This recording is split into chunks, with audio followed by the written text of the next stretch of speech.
It's March the 4th, 2020. I'm Mike Benedetti. This is Brendan Malikan. And this is Bursting from the Hidden Depths of Wormtown Like the Mighty Shai Hulud, 508, a show about Worcester. Give it up, Mike. Brendan, how are you doing? Great. How are you? Got a bunch of stuff going on here today. There's a lot of stuff going on. Today. We're going to talk about the end of the world on the show today. But first... has that been scheduled yet? It has not been scheduled. A firm date. This is one of the frustrating things I think about talking about this topic is that since it hasn't been scheduled yet, you're always sort of like, this is coming up, but we can't. This is like I feel like yesterday was one of those clock strikes. Clock is a broken clock is always right. Whatever. Yes. Yeah. Something about clocks. Sure, I'm George Bushing my euphemisms here, but yeah, it was yesterday that same story that I feel like comes up in every nonsense publication at least once an hour about like NASA tracking an asteroid that's about to enter our atmosphere. One of those silly stories popped up in my Facebook feed yesterday, and I just thought that was perfect for Super Tuesday. That my candidate, giant asteroid 2020, managed to show up right on schedule for Super Tuesday, and yeah, that was fantastic to see. Well, we're going to talk about all this stuff, and hopefully we're going to sanitize our hands here in between discussion topics. I would like to see which one of our hands actually dry to the point that they're bleeding by the end of the show. I think we should just use hand sanitizer until we start cracking our skin. Well, before the end of the world, let's talk about important stuff that happened in the city since the last time we did a show. Worcester in 60 seconds. There have been various drug-related crimes and violent crimes, although no murders. The Worcester Public Market in Kelly Square is open to the public, and when I visited it, pretty bustling. It's mostly food-related businesses. And yesterday we had the Massachusetts presidential primary election, and this show being Worcester's Libertarian voice, we should note that the big news in the city of Worcester was that No Preference won the Libertarian Party primary with 17% of the vote, beating Vermin Supreme, number 2 at 11%. Crushing defeat. There were only 70 ballots cast, so it's arguable that this is not that important of an election result, but nonetheless. I think it still does call into question, though, the validity of Vermin's longstanding platforms of free ponies and mandatory toothbrushing. Does that fit into a contemporary libertarian platform? I actually have one non-prepper related thing here. Hand sanitizer. I'm already starting to get like a little lightheaded from this. It smells like it's like huffing paint. We talk on the show. We talk about on the show what a tiny room this is, and because of the fisheye lensness of this this camera, it doesn't look that tiny. But boy, if two people put hand sanitizer on in this room at the same time, it's a bit much. They both kind of go pass out. Yeah, it's like whippets over here. Yeah, so I have one non end of the world thing here. Crud. Wait, what is this? This is catching quite a premium on Amazon these days. Hand sanitizer. Yeah. It's funny, Brendan. This week, I was gone to the grocery store a few times the last few weeks, as most people do. And yesterday, I was down at the grocery store buying a little bit of prep items, and it was just funny. Like, it certainly does not look like the shelves have been ransacked at all. Like, it's not that part of the disaster movie, but it's like every row of shelves. It looks totally normal, except there'll be like one or two things where it's just like, boom, black hole. It'll be like one brand of sanitizer or one form factor of sanitizer. The other sanitizers, basically fine. And then one of them will just be like nothing. Yeah. How long do you think before we start having people dying from drinking bleach? It's not, none of this stuff is scheduled. Like you said, this is the frustrating thing. We have a couple of, academic reports. Here's a study called "You Don't Always Get What You Want: The Effect of Financial Incentives on State Public Health," published in the Public Administration Review by Bruce D. McDonald et al. And this is looking at the idea of should we be giving tax incentives to companies to do stuff in our cities? And this is always a big question. And it's certainly been a big question in the city of Worcester because we have done these tax incentive financing deals, TIFs, tax breaks, whatever you want to call them, a number of times the last few years. It's getting more scrutiny from the city council than in the past, but not with a gigantic amount of changes as a result of that. Anyway, these guys look at it, and they look at 32 states, and they look at data between 1990 and 2015 to understand on the state level if these incentives are a good idea.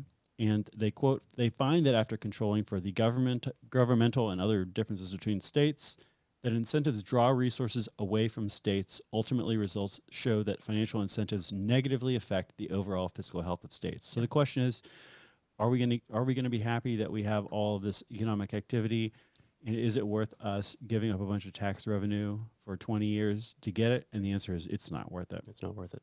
It's not worth it. So, So we got that going for us. that horse already left the barn in this city a while ago, a few months ago. Horse But, has not been seen in 23 years. That's Here's an article from the New England Journal of Medicine called "Responding to COVID-19: A Once in a Century Pandemic?"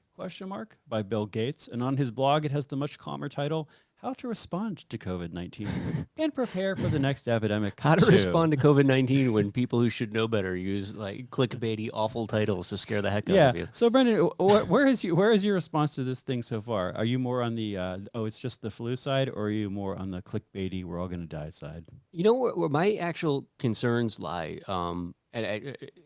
being selfish, but it comes from a business perspective that, what if this ends up not being, say, flu-like in that it's seasonal, so we start seeing a ramp up through like late spring, early summer or whatnot, what does that start doing? Like business like my own would just be essentially wiped out if people weren't coming out of their house during the summer.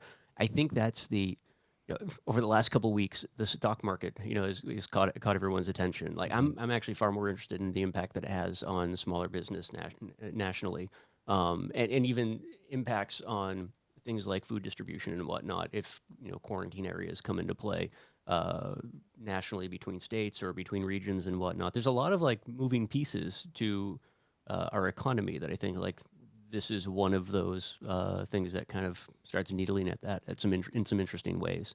No, I mean it doesn't seem like you should be nervous about a pandemic, right? I mean, anytime once Madagascar locks down the ports, it's time to get a little nervous. But no, I mean, we're both in an age and health demographic that would seem there isn't a lot of personal concern. But the larger impacts nationally and internationally is certainly a lot to be concerned about. Yeah, it just seems like it's pure uncertainty at this point, honestly. I've been wondering what the pandemic response in the city of Worcester would actually look like. And so a knowledgeable person pointed me to the Commonwealth of Massachusetts Comprehensive Emergency Management Plan Base Man for January 2019. And I read this, and it's not really for somebody in my situation. Like, it has a whole couple of pages at the beginning which basically say Massachusetts exists, and then it spends a lot of time going through chain of command in emergency management situations. Supposedly, it says that all localities are going to have their own management plans for all these different things. If we had this in the city of Worcester, it's no place that I can find it by typing. Well, that's good to know that there's a chain of command, though. I thought you were going to say that what you discovered was the response looks something like Black Friday. No, we're just running around screaming over a toaster. There's one thing that caught my eye, and again, this wasn't written for me, so this may not be that interesting, but they have a bunch of lists of different kinds of disasters from the most frequent to the least frequent in their estimation. And the least frequent thing on the natural disaster list is public health emergency, which seems ironic to me. It's just below tsunami on that list. So this is theoretically the thing that we are the least prepared to deal with in the Commonwealth. On the other hand, under technological disasters list, the number one is infrastructure failure, which seems to be like the real fear here, right? Which is that, like, okay, we're going to have a quarantine, or we're going to have some supply chain problems, and then everybody's going to have to stay at home for a couple of weeks. And do you have enough food to stay at home for a couple of weeks? And do you have enough money to stay at home for a couple of weeks? And do you have a lot of other stuff? Like, our whole lives are based around like not being quarantined, interacting with other human beings, being able to leave the house. For most of us, I mean, I feel like we're not only are we with the Libertarian Voice of Worcester, we're the only prepper podcast in the city of Worcester. I'm pretty sure of this. I mean, you can look on the many episodes we've done about knives and flashlights and disasters and whatever that we've done on the show. I wish there were more prepper podcasts. For a long time, we've basically had 3 days worth of stuff in our household. And this has definitely been making us look at a longer time horizon of like, okay, what about the 2-week suggestion, which is a pretty common suggestion? And what about the 3-month suggestion, which is kind of like the outer limit of that suggestion? Like, should we maybe just have 3 months of rice and beans and canned goods around the house that we're just kind of we're sort of using whatever we bought 3 months Yeah. ago and then buying new stuff this week. The only thing I've seen arguing against this is people saying that this is just tends to be very hard for people to do in practice. The idea of like, oh, I'm going to buy this bag of rice and then I'm going to use it 90 days from now. Yeah. People very quickly are just like, which bag of rice am I using? Why do I have all this rice in my cabinet? What's going on? So that's maybe a reason to not do it and to just buy like a couple of buckets of weird dehydrated whatever and just know that we have these in the back of the garage and they're going to expire in 5 years and we have a couple of weeks of food at least until. See, I've moved on to what I like to think of as a more casual prepper mentality. Sure. Whereas like there was a time where I thought like, yeah, awful things could happen. You should be prepared for many of them, if not most of them or whatnot. But the reality is that, like, so your basement is full of foodstuffs. No, Just hypothetically let me make clear, our basement is gross and is not full of anything we care about. So no, there's no food in the basement. But your attic is full of food. You're under your bed. There in your home. There are foodstuffs. Like, Sure. so I guess like what you just did was announce to anyone who's listening that like your place is like better than the supermarket when it comes time to go emergency shopping, right? Like, and that could end poorly. I'm a longtime vegan, so you're not going to like anything in my house. But other than you that, might not get a grain of that rice when it comes time to actually be seeking food. I like am at the point where it's just like, if I can have a good 48 hours alone in the woods as society rips itself to shreds, I'm cool with that, and I'll just fade away out into the way. I don't want to have be hunkered down in my basement, pretending as though I'm going to be the warlord that rises up from my bulkhead and like takes over what's left of humanity. As we move squarely into what is clearly going to be the worst year ever, I'll be satisfied with like a more Rick Grimes sort of way of looking at things, right? Like we're talking a Walking Dead kind of. Yeah, I mean, Rick didn't like plan on being that guy. Like he just happened to get into a gunfight, and a week prior to something terrible happened, or a month prior to something terrible happened, and woke up confused in the wrong ICU, and like, hey, it worked out okay. I'm not going to put anything together anymore. I'm just going to have, some fruit by the foot, maybe some weed, and enough bullets to get me through a long weekend, safe from murder cats. They say every dark cloud has a silver lining, and this is going to be a very dark cloud, in that you're going to have at least tens of thousands of people die. Hopefully, we're not going to get to some situation where civilization collapses and 1 billion people die. But a lot of people will die and a lot of people will suffer. One of the silver linings for me, the tiny silver linings for me, has been I found this website, theprepared.com, which I've seen a lot of people who I read have linked to. And it's like a prepper site, which is not a crazy prepper site. And I've enjoyed reading, sort of best practices from people who are intentionally trying to not be crazy preppers, talking about prepper stuff. One of the things that they talk about in one of their more chatty articles, one of their less technical articles, is the idea of like, okay, you should keep your bunker secret because you don't want a bunch of zombies / your neighbors coming up and trying to get into your bunker whenever things happen badly. Unfortunately, you read that chapter after you announced to our entire audience where all the rice is. Their argument is that that's actually the wrong mentality. That is a ineffective mentality overall. That a more effective mentality would be to say, hey, neighbors, here's what I'm doing for disaster prep. Or to ask them, maybe sometimes you just ask somebody else, like, hey, you do anything for this COVID-19 thing? Yeah. And maybe they tell you something. And if they say to you, what are you doing? You're like, oh, I've been like moving from 3 days of food to like 3 months of food pretty much. Yeah, no. And that it normalizes it. It's like, I'm like you wouldn't say I'm not a crazy person. You might say I'm somewhat of a crazy person, but I'm not like a completely crazy person. Yeah.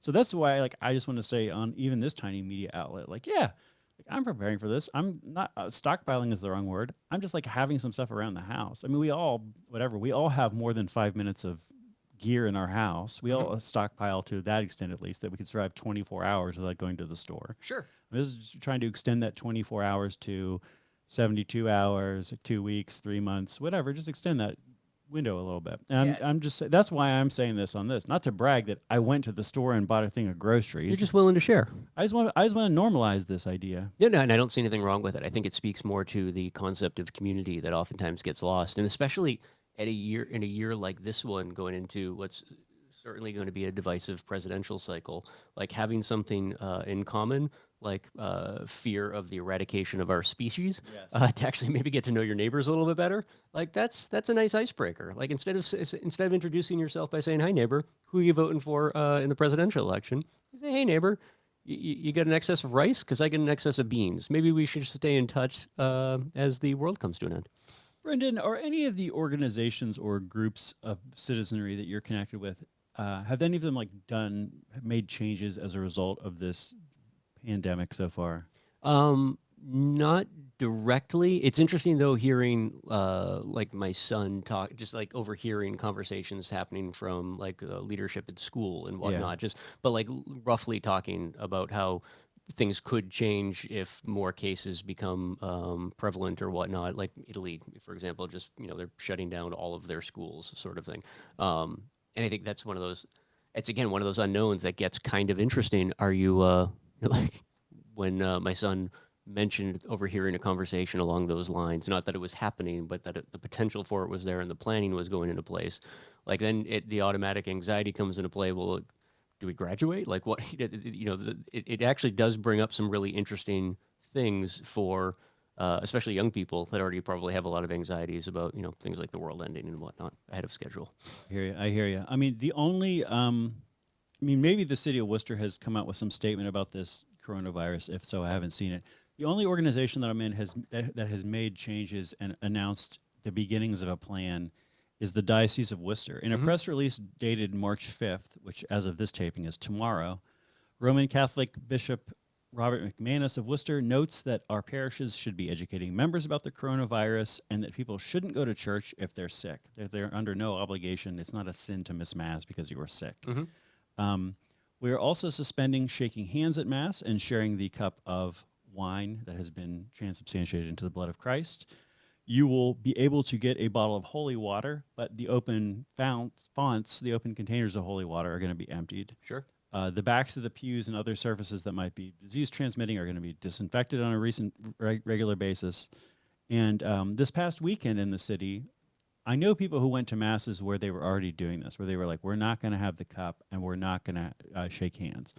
Mass I went to at the same church, a different Mass on the same day, there actually was like shaking of hands. Huge missed opportunity. To what? To pick up this virus? Well, no. I mean, you could have just moved instead of just going straight to no shaking hands. The Catholic Church could have moved to fist bumps, and probably, they could have gained the attention of an entire demographic. They say, you know what? Hey, maybe they are evolving a little bit ahead of schedule. New people would have come in. Should have gone to fist bumps. There's a study. Speaking of studies that I should have mentioned on this show, there's a study that I was reading this week that was talking about fist bumping or dapping. Can we do it right here? No, yeah, thank you.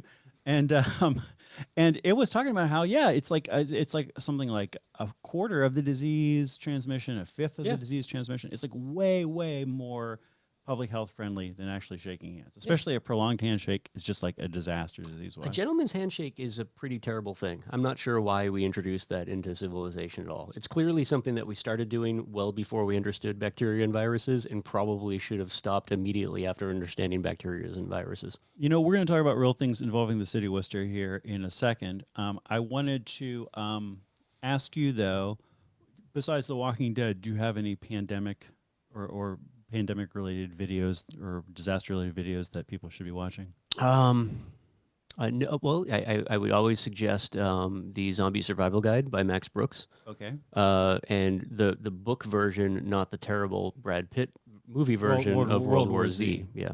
Because that book, I think, is great about, again, we've talked about this years ago. The whole zombie mythology thing is the perfect overlay for everything, right? Because it takes an actual human form that can act as a surrogate for all external human fears, right? Like, so whether it be disease or violence or whatever, it's like you can just overlay it onto zombies because they're these like empty, soulless shells that still appear human. World War Z is great because I think it really taps into a lot of the hubris that comes into play with like governments and whatnot, that like, we got this.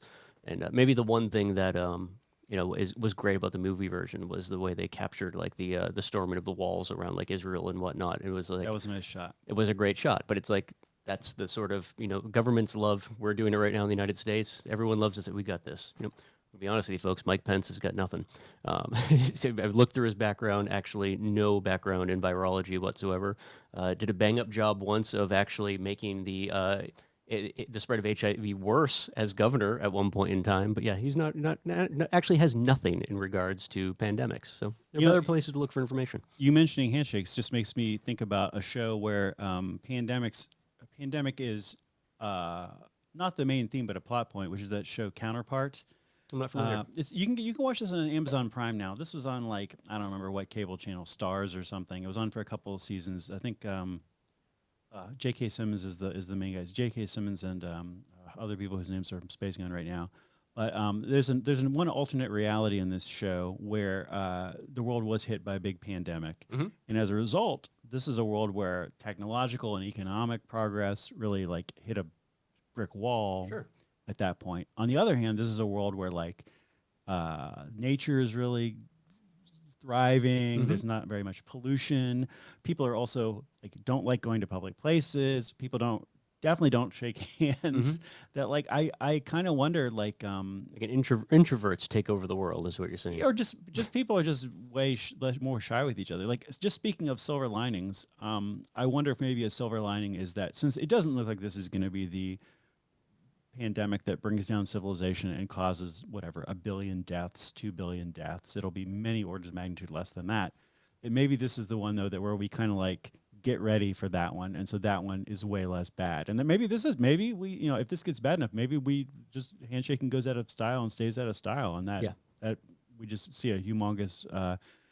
Aside from the people who die and suffer this year from this particular virus, overall, like we do a lot better because we're just not shaking hands. Who knows? Yeah. Who knows?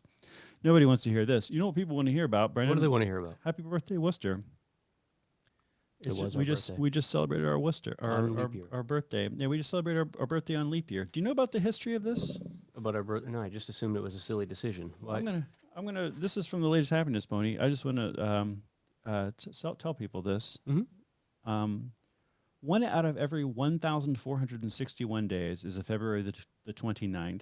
And so assuming that the foundings of things were evenly distributed, we would expect 0.07% of governments to celebrate February 29th as the anniversary of their establishment. We truly are an outlier here in Worcester. We are. Well, the city of Worcester is one of them. In 1674, on the actually boring date of July the 13th, the governor of Massachusetts granted permission for Europeans to settle what is now Worcester. In 722, on the boring date of June the 14th, the settlement incorporated as a town. As we know, it had been abandoned and then burned by the Nipmuc a couple of times, but by 1722, it hadn't been burned to the ground in 9 years, which must have felt like they were on a streak.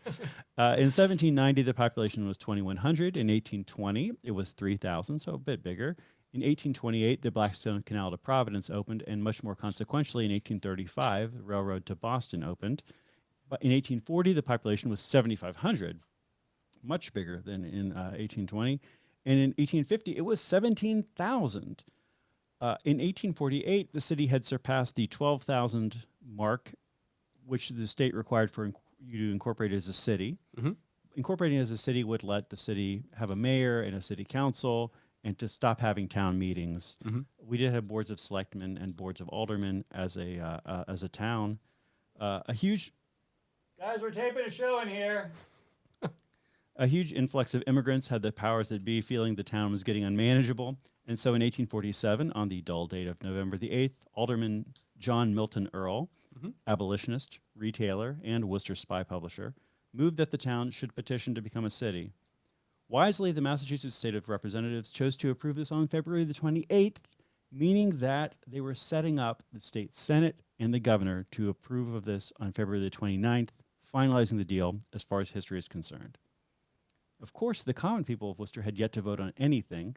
They did so on March the 18th, with 2/3 of the 1,513 men gathered at Town Hall approving the deal. So, Brendan, just as we can basically say that we are the birthplace of the smiley face, and we can basically say that we're the birthplace of, I don't know, the Valentine's Day card. Actually, not really. We're not at all the birthplace of the Valentine's Day card. We can basically say that we were founded on February the 29th. Arguably, March the 18th is a more accurate date, but arguably February the 29th is a more accurate date, and why not go for it? We probably should go for it. We should stick with it. It's absurd. Yeah. What are you going to do? Do you know what this pandemic has done to commodity prices? Tell me, Mike. Brent crude oil is $52 a barrel, down 6% on the week and down 20% on the year. And Bitcoin is $8,700, down 3% on the week and up 140% on the year. So that is that. What else we got? Is that it? It's yeah. I mean, I feel like besides this pandemic, like that's basically where we're at this week. You asked me what I thought. Like, what are your thoughts on how this actually progresses and impacts? Or I mean, we have no idea. Like, Mm. I don't know, man. I feel like I see people who say, "Oh, well, we think the death rate is this, or we think the R naught is this." Um, and a lot of these scenarios just depend on making a lot of assumptions about the validity of this data or that data, which, like, probably some of this stuff is true and probably some of this Yeah. stuff is not true. A year from now, we'll know, oh, well, of course, like, we should have assumed that the Chinese were totally accurate reporting this and totally inaccurate reporting this, or the Iranians actually got this completely right Mm-hmm. and this completely wrong. Like, we don't have I don't think we have enough data yet to be like, this is how this played. This is the most likely scenario. I think we can say best case, worst case, but I don't think we can say most likely. I'm going to get this wrong because that's what I do, but I think it was NPR's Science Weekly, one of the bigger science podcasts that they have, but I'm going to get the Okay. title probably wrong. And you have my phone, so I can't look it up. Sure. They did a nice piece this week on what we do know. That was trying to get rid of kill off misconceptions, but push more data points and what have you. They actually interviewed the virologist. I think he's from Harvard, who came up with the estimation that we're looking at like 40 to 70% infection rate in the United States at some point in time.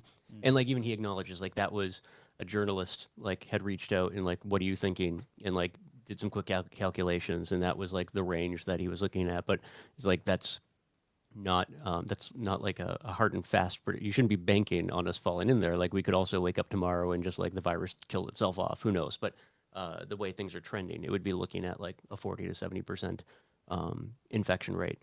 But yeah, they were very, very good about talking about how many unknowns there are. And just because there's unknowns doesn't mean we should be filling in those gaps with terrifying ideas about how negative outcomes are going to be. There's a lot of potential for things to improve and not be nearly as bad as we were expecting them to be, especially as lay people. I got one thing that has nothing to do with disasters. And here's a disaster, which is that our camera crashed. Nice. I got one thing to do that has nothing to do with disasters and everything to do with the city of Worcester, which is that the city of Worcester put out their official flyer of zero sort recycling, and most of the stuff is things that people already know. One thing that I learned is that you're not supposed to put anything smaller than 2 inches in size into your recycling bin. And I feel like so much of the stuff that I'm recycling is like whatever. Supposed to put anything smaller than 2 inches into a recycling bin? That's right. So like the pull tab of a beer can, assuming you've traveled back in time and there's a pull tab in your beer can, don't put that in the recycling. Really? Too small. Too small. I was not aware of that. Yeah. We're doing nothing over here. We're doing nothing over here. All right. It seemed like doing nothing. Well, video people, I hope you're getting to watch this, and audio people, I'm glad that you listened to this nonetheless. This is the 508 Show. You can always contact us at pieandcoffee@gmail.com, and we're always interested to hear people's feedback about stuff. And if you can't contact us at any of those places, chances are good we're all dying as a result of a global pandemic, but now you know where all of the rice in the city is, so just swing on over by Mike's house. He's feeding everyone. The fun thing about the podcast format is that even though we go to a place and shake hands and talk to people in order to do the Fist show, bump. We're not shaking hands anymore. we could absolutely do this show remotely. Yeah. We used to do it remotely. We could definitely move back to that. Well, guys, that's all for this episode. We'll see you next time. And remember, Worcester, you can bench more than you think you can.